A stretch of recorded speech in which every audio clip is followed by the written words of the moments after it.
Have you ever sat speaking to somebody and seen them nodding their head and saying things like, yep, okay, go on, and at the same time had an overwhelming sense that they really aren't listening to what it is you're saying? Me too.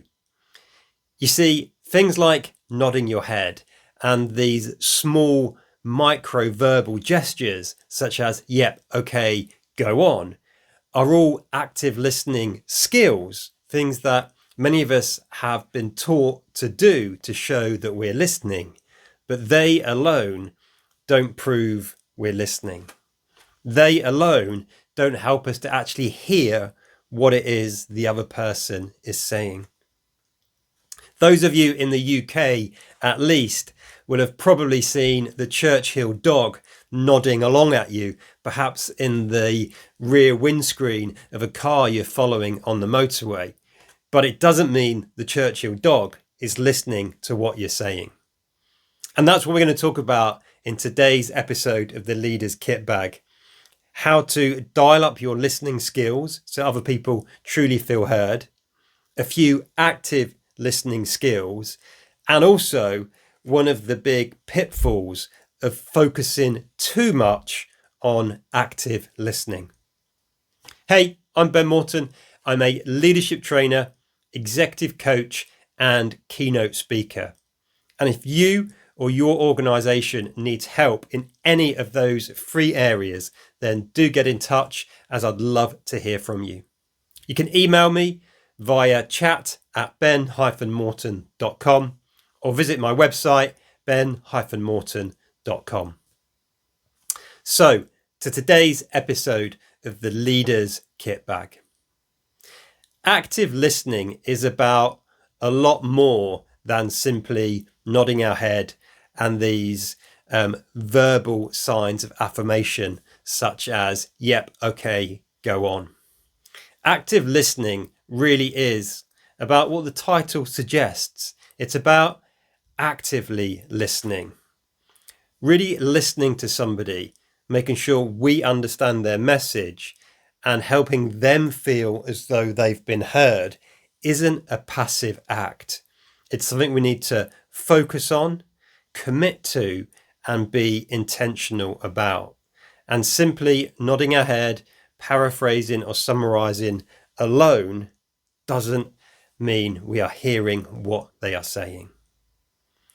So, active listening can involve things like using some micro gestures. That could be maintaining eye contact with the other person. It could be ensuring our body language is open. And a key point here around body language, for some people, sitting with their arms crossed is just a comfortable way of sitting. That doesn't mean the person is necessarily closed or has a closed mind to what other people are saying. But other people might interpret it in that way. So if we want to make the other person feel heard and understood, we do still want to try and maintain generally open body language. As I've said, another micro gesture or way of demonstrating and listening actively is to use some of these verbal and non-verbal affirmations. It could be a nod of the head and words like, okay, go on, even tell me more. Another way we can dial up our listening skills and listen actively is to paraphrase what other people have said. This isn't about repeating it back, parrot fashion. It's simply saying, okay, so what I'm hearing is X, Y, and Z. The reason that works is the very fact that we are able to paraphrase what we have heard in our own words proves to the other person that we have heard their message. The other thing we can do is to summarize what we've heard or where we're up to. Oftentimes people confuse this with paraphrasing or think it's the same thing.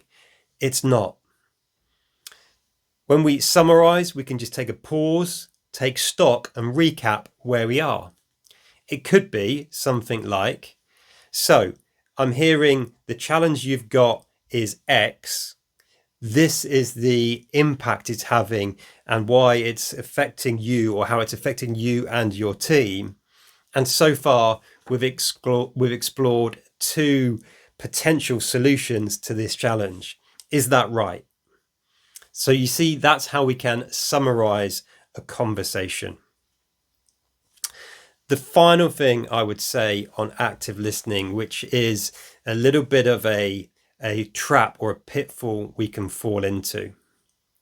The key, if we really want to listen well, to understand for ourselves, and help the other person feel heard and understood, it's to focus on the words that the other person is saying and not rehearsing our question or what we're going to say in our head.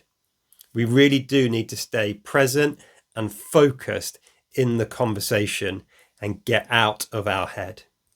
And this really is one of the pitfalls of active listening, because if we are focusing too heavily on, okay, I need to summarize, I need to nod, I need to make sure my body language is open. If we're focusing on that, our focus then switches to us and what we're doing, not the person we're listening to. That's it for today's episode of the Leaders Kitbag. As always, I hope you take value from it. Remember, if you need support with leadership training, coaching, or you're looking for a speaker at your next conference or event, I'd love to hear from you. Until next time, look after yourself, look after those you've got the privilege and responsibility to lead. And as always, folks, lead on.